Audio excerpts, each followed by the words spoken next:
Turn left on South Mount Shasta Boulevard.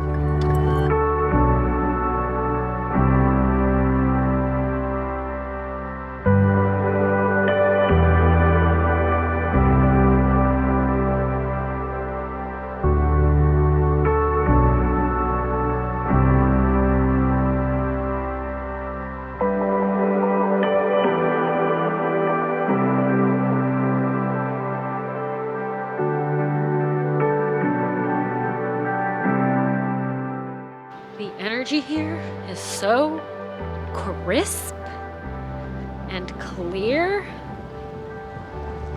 Oh my gosh, you can't see it, but that's Shasta behind me. There's like a little mini mountain on that end. It is so nice here. So nice, and there's like so many good crystal shops everywhere.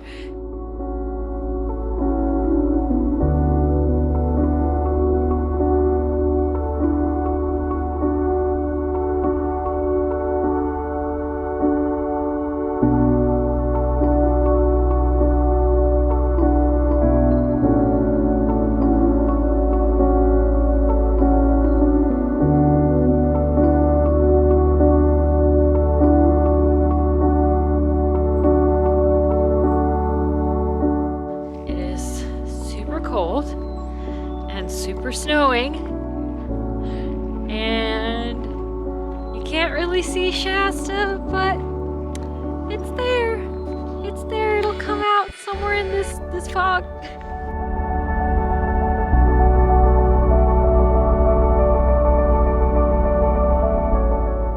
And well, we were there for like a good 17 minutes. We're like, yeah, let's go back.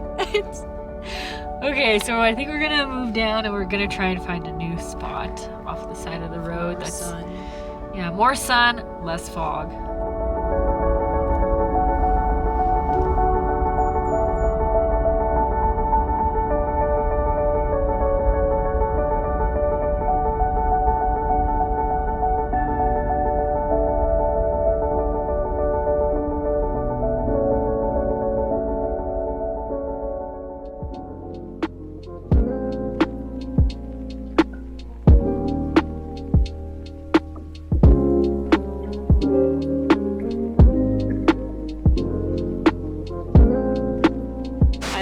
There's also a water spigot right here, but everyone drinks this water instead.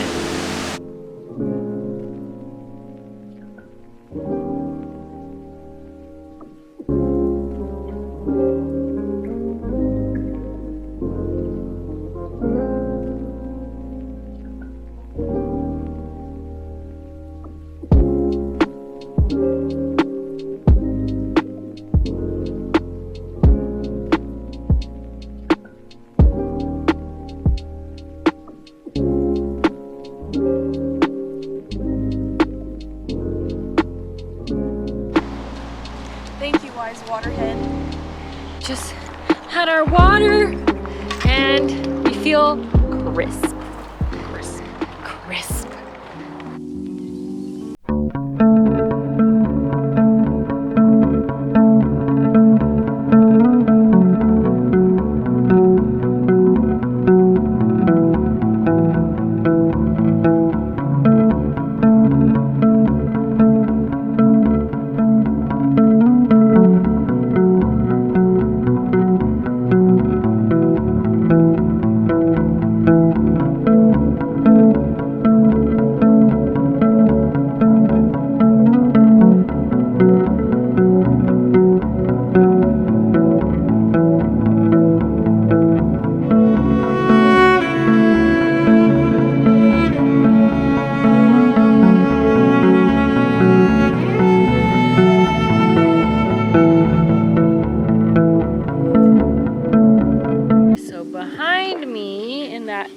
Center of clouds, Mount Shasta.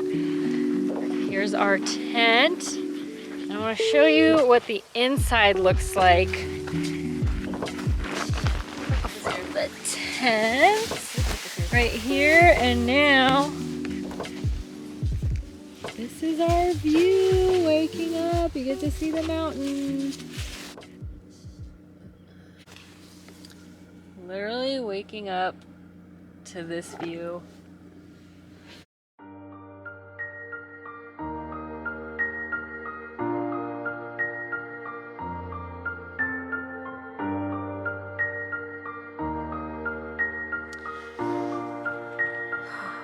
It is cold. It is probably like 32 degrees right now.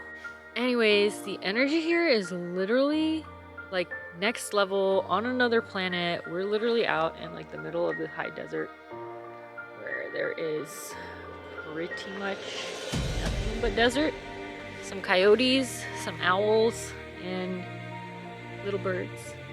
Probably snakes.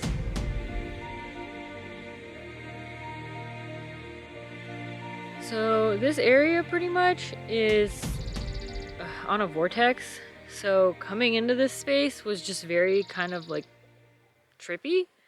Like the weirdest stuff happened.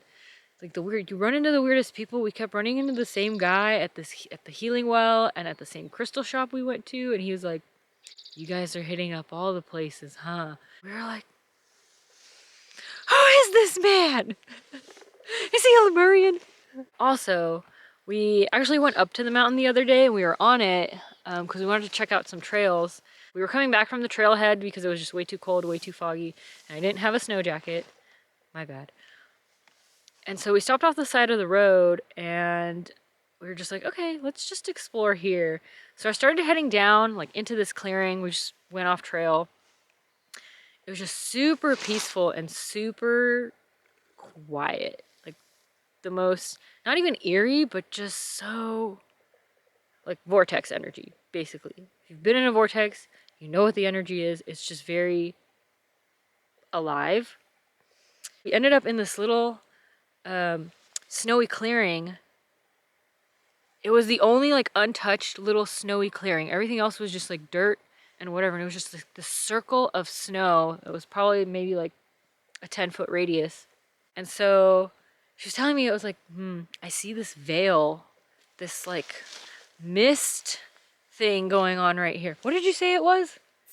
Vaporwave. It was a vapor wave that was like coming up. The first thing that popped into my head was like, I wonder if this has to do with the Lemurians. And so we figured it was like a Lemurian channeling point because it was literally the only patch of snow, untouched, super cold. Like if you stepped 10 feet away, it was still cold, but if you stepped back into that little spot, it was just way colder. It was so weird. And then we were thinking about how come we decided to pull off on this spot of all the other spots and we happened to just come across this channeling point. That's just literally amazing. Like I just can't get over this view. This mountain is just something else. Also, the fact that this is a freaking volcano, this thing spews magma. I mean, it's dormant right now, but the fact that volcanoes exist. This has been a very enlightening, oh my gosh, that's funny. The sun's right behind me too. It's been a very enlightening trip. Yeah, if you haven't been to like a spiritually active site before, especially one like this with this kind of intensity, it took some time to adjust. Like we got into town and then I was super excited, and then that night, I don't know if it was just because of what we ate, but I just felt so nauseous. And I was just like, this is an altitude sickness. We're not that high up, but it was this bad boy. There's also a bunch of juniper trees here. And oh my gosh, I love using these as like smoke cleansing, as they smell so good. Yeah, juniper trees are the best. There it is. Here's that juniper I was talking about. It smells super, super good. Harvested a little bit. Always make sure you ask the tree, the plant, whatever you're harvesting. And always make sure that it's in abundance wherever you're harvesting it from. But otherwise, I highly recommend if you prefer to use like more tree-based stuff for cleansing. Very, very purifying juniper. I want to point something out that's really cool. You see this hedge right here? This hedge has grown into a natural barrier. And as you can see, it's blocking my way. This is nature's keep out sign. Because I walked up to it and I asked, can I go forward? And I had a very clear-cut answer that said, please no. So, always ask the land.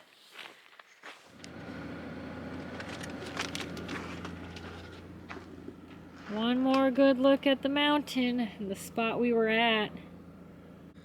By Mount Shasta. Dun-dun-dun-dun-dun-dun-dun.